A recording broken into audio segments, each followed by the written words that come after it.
오늘은 바로 에베소에서 이제 일어난 일들. 그래서 오늘 제목은 에베소에서 싹트는 지적인 믿음이라는 제목으로 함께 나누기를 원합니다. 오늘 본문은 에베소가 무대가 됩니다.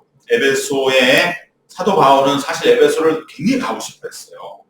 왜냐하면 당시에 사도 바울이 태어났던 다소라든지 또 사도 바울이 파송을 받았던 수리아의 안디옥, 바로 그 모든 지역의 중심 도시가 에베소였기 때문에 에베소를 바울은 늘 생각하고 있었고, 그래서 당시에 이제 사도 바울은 사실은 오늘 우리가 23절부터 읽었지만 19절에서 지난주 보았던 19절에서 에베소에 들렸습니다. 19절 말씀이 에베소에 와서 이렇게 시작을 하는 19절을 보면, 즉 바울이 2차 선교 여정을 지난주로 이제 마치고서요, 고린도에서부터 다시 안디옥으로 돌아가는 길에 그는 에베소에 잠깐 들립니다. 그런데 거기서 잠시 들려서 그곳의 사정을 이렇게 잠깐 보고, 그리고 거기에 같이 동행한, 고린도에서 1년 6개월 동안 같이 거기서 만나서 자기가 고린도에서 다시 일어설 수 있도록 해주었던 브리스길라와 아굴라와 브리스길라, 그 아굴라 부부들을 고린도에서 이제 떠날 때 2차 선교여정 마감하면서 동행을 해서 안디옥으로 같이 가서 그가 주 앞에 헌신된 사람인 것을 알고 아굴라와 브리스길라를 자기들 선교의 귀한 그 동역자로 세우거든요. 그런데 에베소 상황이 보니까 여기가 정말 이제 뭔가 역사가 일어난다, 이러한 바울은 직감을 하고 아굴라 브리스길라 부부를 에베소에 남겨두고, 그리고 자신만 안디옥에 가서 선교 보고를 드리고 그쪽의 상황들을 파악한 다음에 급히 에베소로 이제 올 정도로, 그만큼 에베소는 중요한 도시고요. 그래서 아굴라 부부는, 브리스길라 아굴라 부부는 바울의 에베소의 선발대죠. 그래서 그들을 에베소에 잠시 남겨놓고, 그리고 자신이 안디옥으로 갔다가 다시 에베소로 올 때까지의 있었던 일들이 오늘 본문의 말씀이 되는 것입니다. 에베소는 왜 그러면 중요하느냐? 당시에 이 소아시아, 지금으로도 말하면 그리스와 터키, 그 사이가 바다거든요. 지중해 바다, 흑해 바다. 그 바다를 당시에는 유럽과 아시아, 지금도 그 구분이 거기라고 여기는 것은 어떠한 지리적인 그 대략적인 설명인데, 바로 유럽과 아시아의 중심이, 유럽은 로마라면 아시아는 에베소였거든요. 그렇기 때문에 에베소는 당시에 소아시아 제1의 도시였습니다. 바울 개인에게도 로마가 세계 선교, 유럽 선교의 최종 목적지였다면, 그래서 이방 선교의 최종 목적지가 로마였다면, 바로 아시아 선교, 유대인도 늘 함께 있는 바로 그 아시아에서의 선교의 최종 목적지는 에베소였습니다. 만일에 2차 선교 여정, 우리가 쭉 살펴본 2차 선교 여정에서 가장 중요한 마게도니아의 환상, 마게도니아 청년 하나가 꿈속에 나타나 건너와 우리를 도우라, 바다를 건너와 우리를 도우라, 그 환상이 없었다면 바울은 100% 에베소를 갔을 겁니다. 왜? 그가 1차 선교 여정에서 돌았던 지역은 에베소를 감싸고 있는 약간의 그 외곽 지역이었거든요. 그러니까 외곽을 먼저 선교한 다음에 본거지로 들어가려는 계획이 바울의 계획이었는데, 그런데 마게도니아 환상으로 유럽으로 넘어가게 됐기 때문에 이제 유럽으로 넘어간 차에 그리스 지역을 선교를 하고 거기를 아가야 지역이라고 말하는데, 그리고 귀환하는 길에 그래도 내가 2차 선교 여정 처음에 그 환상이 아니었으면 유럽으로 올 계획은 처음에 아니었고, 그때는 목적지가 에베소였는데 에베소 한번 들려보자 할 정도로, 그래서 그 에베소에 잠시 들린 것이 바로 조금 전에 말씀드린 것처럼 17절에 기록이 되어 있었던 것이고요. 그리고 바로 말씀드린 것처럼 그것을 바울은 떠나고 아굴라, 브리스길라 부부를 남겨놓을 정도로 그만큼 에베소 중요했다. 그곳에 이미 기독교인들의 모임이 있었습니다. 독립되진 않았어요. 아직 회당에만 일부를 차지하고 있는 그러한 모임이지만 기독교인의 모임이 있었고, 그들의 모습을 본 바울은 브리스길라와 아굴라를 남겨서 그곳에 머무르게 하고, 이제 바울이 곧 다시 올 테니까, 바로 올 테니까 이곳에서 본격적인 선교를 할 수 있도록 좀 준비와 파악을 좀 해달라, 이렇게 공을 들일 정도로 에베소는 중요합니다. 재작년 에베소를 한번 갔다 왔거든요. 그러니까 역시 이 듣던 대로 에베소가 이렇게 중요했구나. 우리는 에베소 하면 아데미 신전 그 우상 숭배 본 거지, 이렇게는 에베소에 대한 도시를 굉장히 우상만을 생각하고 하찮게 여기거든요.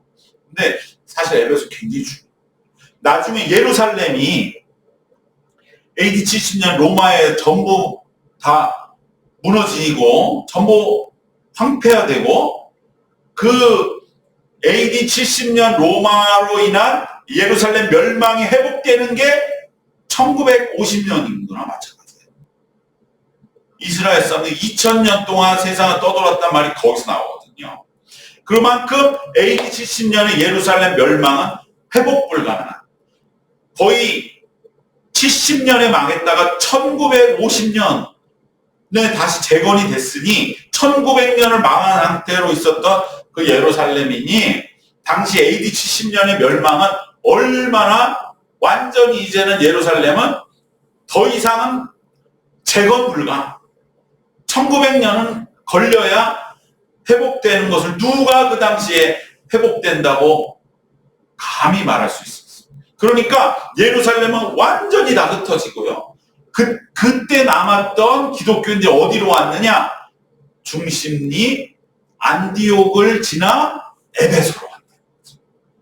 그래서 요한의 무덤, 사도 요한, 12제자 중에 가장 늦게까지 생존하고, 특별히 예수님의 모친인 마리아를 부탁받았던 요한의 무덤이 에베소 교회의 정 꼭대기, 산 꼭대기 있거든요. 거기에 요한의 무덤이 있습니다. 그러니까 마지막 남은 제자라고 했을 때 권위가 상당했지 않겠습니까?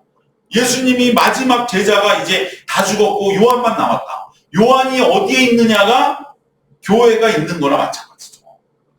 근데 그 요한이 마지막에 온 곳이 에베소다. 사도 바울도 에베소에 그렇게 공을 들여서 에베소 교회의 2대, 1대가 사도 바울이면 2대 담임자가 그 유명한 사도 바울의 영적 아내 디모데. 그러니까 에베소가 그만큼 중요하고, 지금도 가면 로마의 유적이 원형 그대로 거의 나와 있습니다. 그래서 에베소는 정말로 이 아시아의 로마의 영향과 그러한 로마와 싸우던 초대교인들의 그러한 그 흔적들과 느낌들을 그대로 느낄 수 있는 곳이 바로 에베소고요. 그래서 바울이 그만큼 에베소를 정말로 좋아했고 가고 싶었고, 그곳에 교회를 세워서 거기에 마지막에 이제 서신을 보낼 때 교회에 관한 서신은 에베소서. 그만큼 에베소 교회에 대한 애정은 특별했고, 자기의 영적 아들인 디모데를 고린도 교회도 아니요, 로마 교회도 아니요, 갈라디아, 데살로니가 그 어떤 교회도 아니 에베소 교회에 세웠다고 하는 것은 바울 자신도 교회의 중심은 에베소다 이렇게 생각한 거죠. 나중에 이제 에베소 멸망하고 로마로 중심이 이동을 하면서 로마의 그 이후에 카톨릭이 들어섰지만 그것은 굉장히 또 정치적인 영향이 컸던 것이고 초대교회에서 에베소는 그만큼 중요한 도시였고 오늘 그래서 우리가 읽은 이 본문에서는 에베소가 처음 교회가 시작되는 그 싹 트는 교회 모습을 보고 있는 것인데 우리의 이 모습은 우리 개인의 믿음이 자라고 싹 터서 자랄 때 모습과 아주 비슷합니다. 왜 그러느냐? 우리 한 사람도 불신자에서 교회에 이제 발을 들여놓고요. 이 이름을 올리고 교인으로서 자기 시즌을 열심히 이제 생활해 나가고 점점 믿음이 자라고 할 때에 우리가 예전에는 지금은 없어졌지만 예전에는 뭐가 있었냐면 학습이라는 게 있었어요.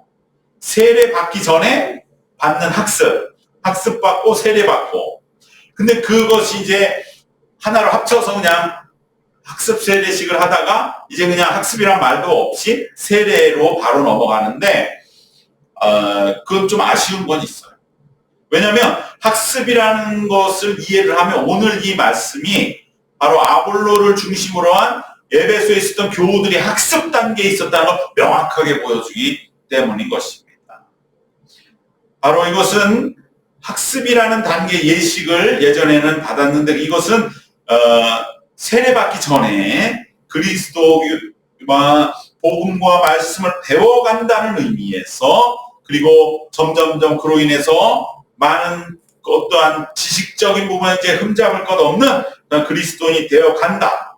그리고 나서 이제 세례를 받고 교인으로서의 세례교인이 되는 그 과정을 거치는 것이 마치 에베소 교회가 지금 아볼로로 인하여 학습교인이 되어 있는 그러한 모습과 동일하기 때문인 것입니다. 지금 에베소 교회 공동체의 단계가 학습 단계에 있는 교인의 모습과 같습니다.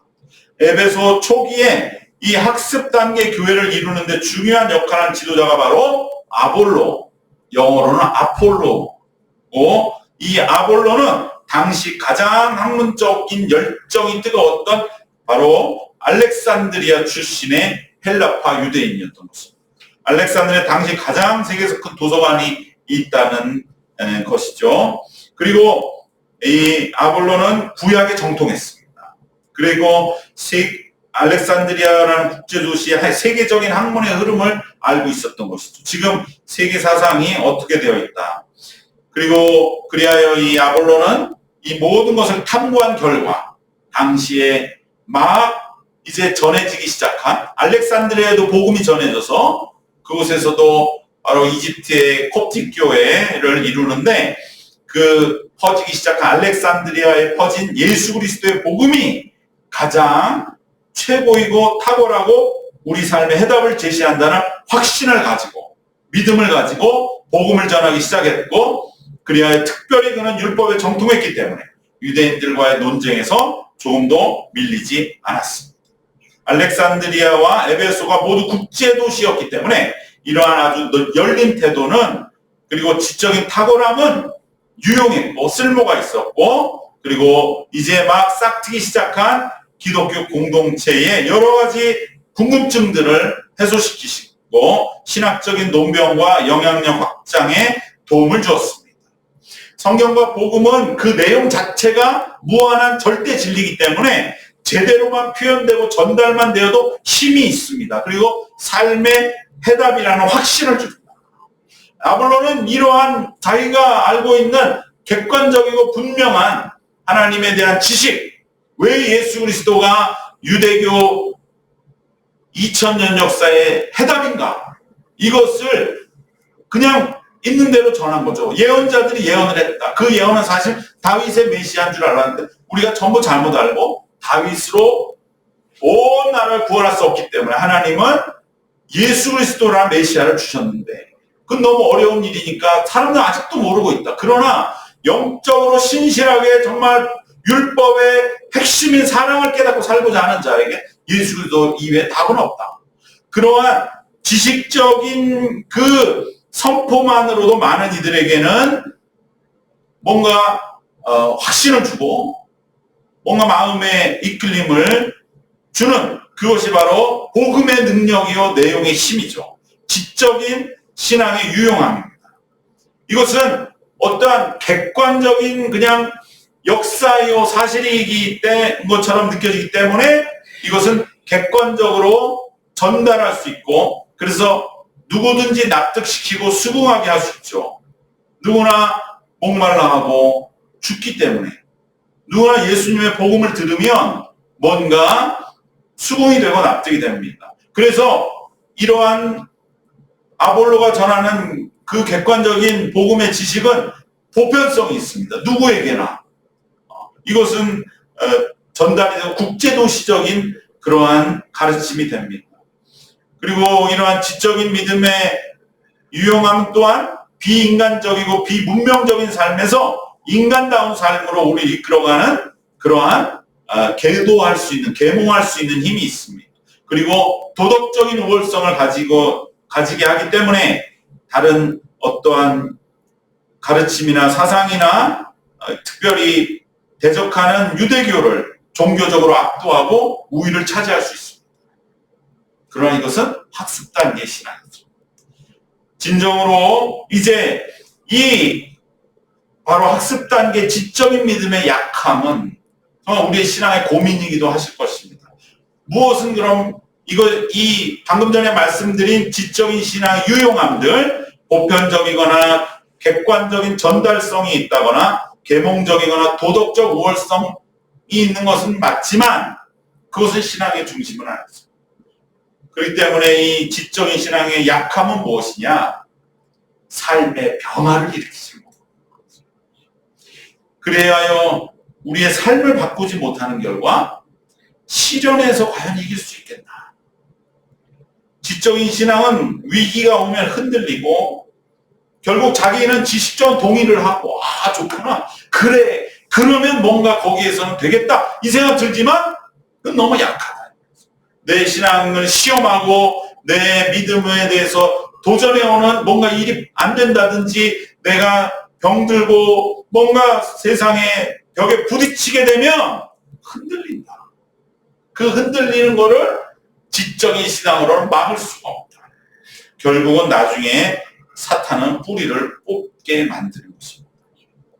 여기에 우리의 믿음의 성장이 멈춰서는 안 되는 이유가 또한 있습니다. 두 번째로 이 지적인 믿음의 약함은 무엇이냐? 능력이 없다는 것입니다. 능력입니다.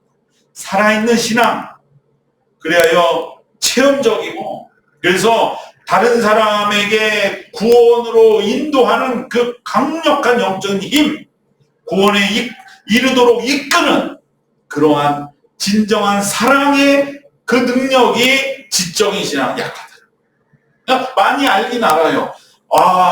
이 세상이 어떻게 지금 우리는 어디로 가고, 머리로는 그래 복음밖에 없어. 지적으로는 이해하고 수긍합니다. 그런데 정말로 마음과 영혼을 울리는 그러한 영적인 그 힘, 그 능력, 그 권능은 부족한 것이죠.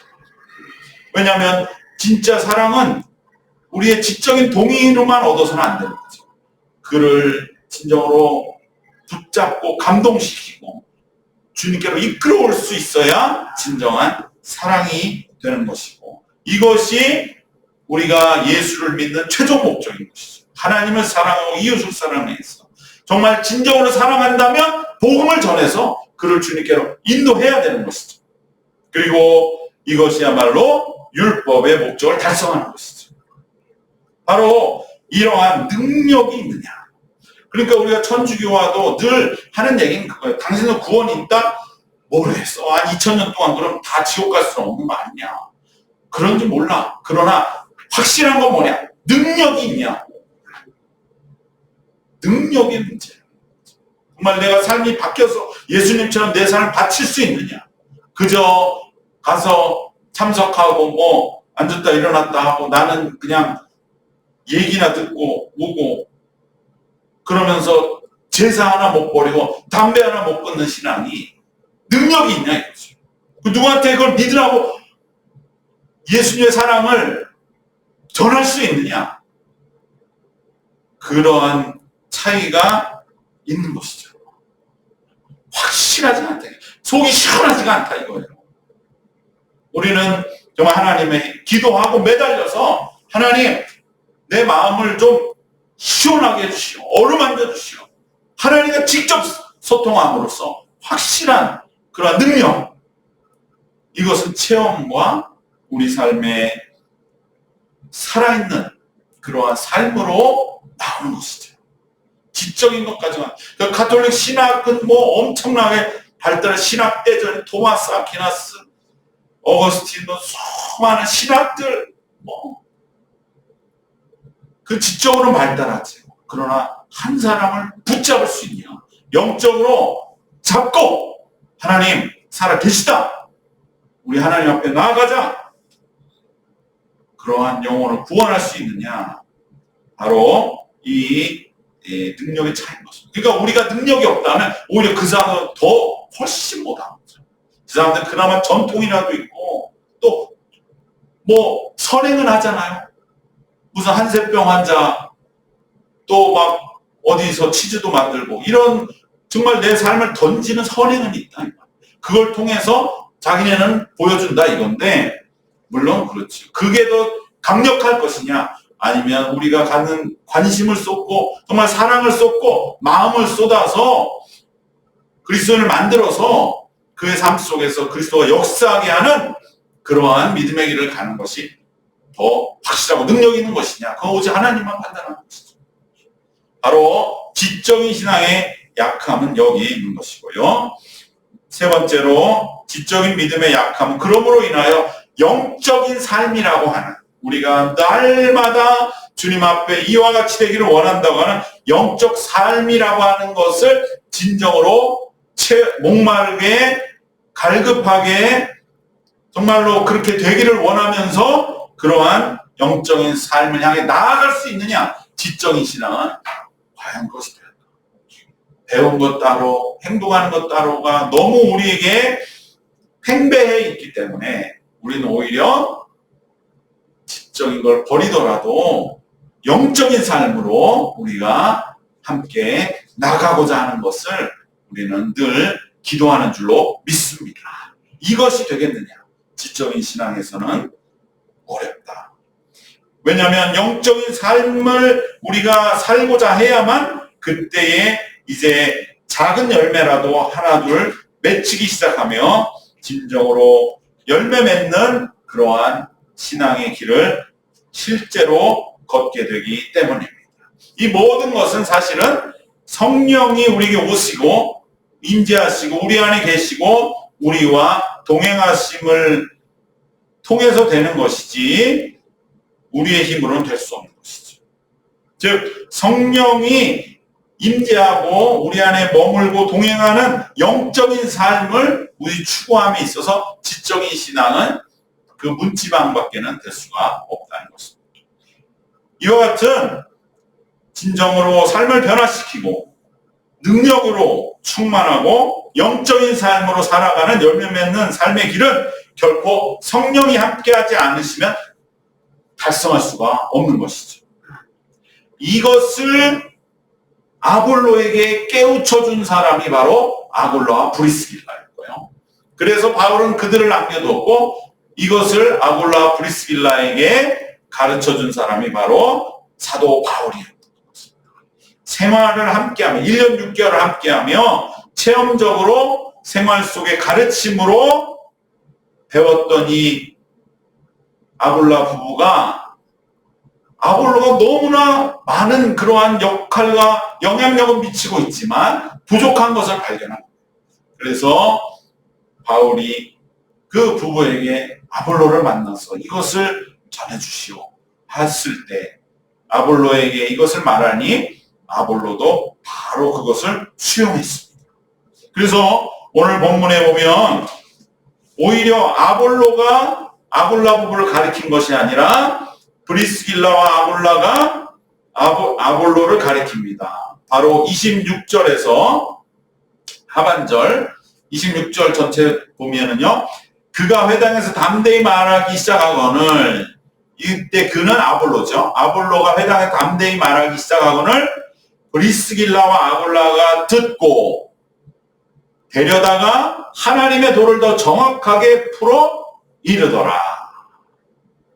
그러니까 아볼로가 회당에서는 이제 그가 말씀 전할 때는 많은 그러한 유대인 기독교인들이 다 들으면서 정말 예수님의 죽음이 그것은 복음이다. 점점 지적으로 동행되어 가고 아굴라 부부도 그것을 듣고 있었다는 거예요. 그런데 부족한 것이 이것이고 바울이 이걸 나에게 알려주라고 나에게 남겼구나. 그래서 브리스길라 아굴라가 듣고 데려다가 아볼로 잠시 끝나고 이제 모셔서 하나님의 도를 더 정확하게 풀어 이르더라.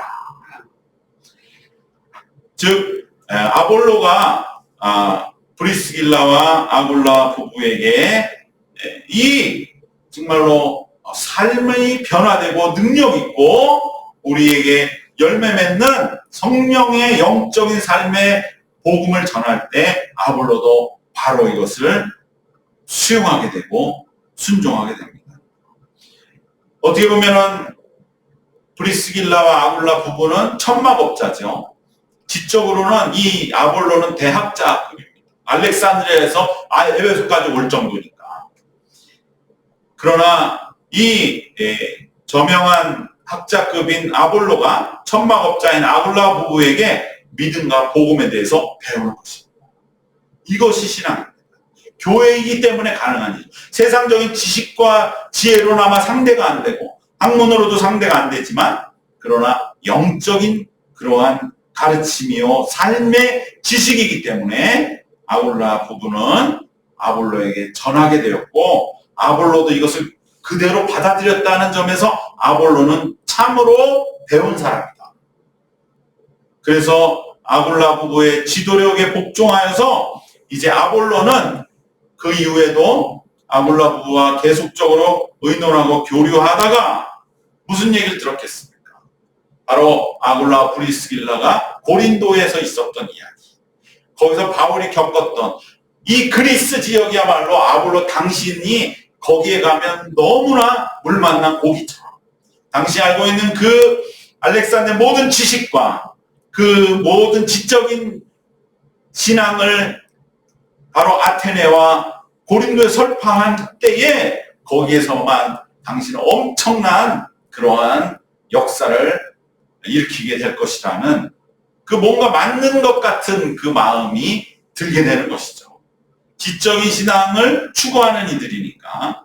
그래서 이제 그들은 아볼로가 아가야로 건너가려는 마음을 갖게 되고 그것을 지원하게 되고 그것이 27절의 말씀에 기록된 것처럼 말씀하고 있습니다. 27절 아볼로가 아가야로 건너가고자 하므로 형제들이 그를 격려하며 제자들에게 편지를 써 영접하라 하였더니 그가 감의 은혜로 말미암아 믿는 자들에게 많은 유익을 주니. 바로 여기서 이제 아볼로는 고린도 교회로 파송을 받았다는 거죠. 그리고 그때에 파송장을 써서 보냈대요. 그래서 고린도 교회 바울이 세웠던 그 교회에 이제 아볼로야말로 적임자입니다. 여러분들이 그곳에 그 잘난 그리스의 철학자들과 또 유대인들 얼마나 많은 공격을 받고 있습니까? 아볼로가 가면 그걸 다 막아줄 겁니다. 그래서 아볼로를 소개하는 편지를 보내서 아볼로를 고린도로 보내고 그리고 에베소에는 이제 아굴라 브리스길라 부부가 진정 여러분들이 지적으로는 많이 아볼로에 배웠는데 진정으로 삶으로서의 신앙, 능력의 신앙, 정말로 우리의 삶을 변화시키는 그러한 믿음에 대해서 전함으로써 이제 사도 바울이 와서 본격적인 선교를 할 예비와 길을 닫게 되는 것입니다. 이처럼 모든 이들에게 적재적소에 쓰임받게 하시는 주님이시라는 것을 오늘 있었던 일들을 통하여 우리는 다시 한번 깨닫게 됩니다. 단 모든 것이 철저하게 준비되어야 한다는 점, 그것을 기억해야 할 줄 믿습니다. 지적인 신앙에 적합한 지도자로 준비된 아볼로는 고린도 교회로 쓰임을 받았고 아굴라 부부는 이제 에베소 교회가 이때까지만 해도 회당의 한 구퉁이에 있었는데 이제 회당으로부터 독립해 나와서 바로 우리가 갔었던 그 에베소 언덕에 그 에베소 자리에 교회를 세우는 독립된 교회를 설립하는 바로 그 역사가 바울이 이제 에베소로 합류함으로 인해서 일어날 때에 그 길을 준비하는 바울의 선발대로 쓰임받았던 아굴라 부부의 모습을 보면서 하나님의 역사하심은 적재적소에 일꾼들을 배치하신다는 걸 우리가 한번 깨닫고 그 섭리에 감격하게 되는 줄로 믿습니다. 오늘 말씀 세 가지로 정리하겠습니다. 지식적 믿음의 단계, 학습 단계의 믿음은 우리가 신앙의 여정에서 거쳐야 할 과정이지만 영적이고 체험적인 믿음, 그 성령이 역사하신 믿음으로 자라가야 할 줄로 믿습니다. 두 번째로 아볼로가 아굴라 부부의 지도력에 복종하여 고린도 교회로 파송되었듯이 이러한 지식적인 신앙은 성령의 지도하심에 늘 귀를 기울이고 순종하기를 훈련해야 할 줄로 믿습니다. 마지막으로 주님은 일꾼들을 적재적소에 배치하시는 주님의 손길을 기억하고 우리도 그러한 주님의 손에 쓰임받고자 준비하고 예비하는 믿음의 모든 성도들이 되시기를 주님의 이름으로 축원합니다. 기도하겠습니다. 사랑과 은혜가 충만하신 우리 하나님, 에베소의 역사심을 보며 진정 하나님의 일하심에는 빈틈이 없고 모든 것을 진정으로 적재적소에 쓰시는 우리 주님의 손길을 다시 한번 감탄하게 됩니다. 하나님, 우리의 신앙도 더욱더 이제는 지적인 동의를 뛰어넘어서 그냥 살아있고 능력있고 삶을 변화시키고 성령이 인도하는 그러한 영적인 삶에 더욱더 적합하여지고 함께 살아가는 그러한 신앙이 되어지게 하여 주시어서 진정으로 믿는 자로서의 굳건한 삶을 더욱더 충만하게 이루어갈 뿐만 아니라 적재적소에서 쓰임받는 우리의 앞날이 되도록 인도하여 주시옵소서. 지키시고 이끄신 믿사옵고 우리 주 예수 그리스도의 이름으로 기도드리옵나이다. 아멘.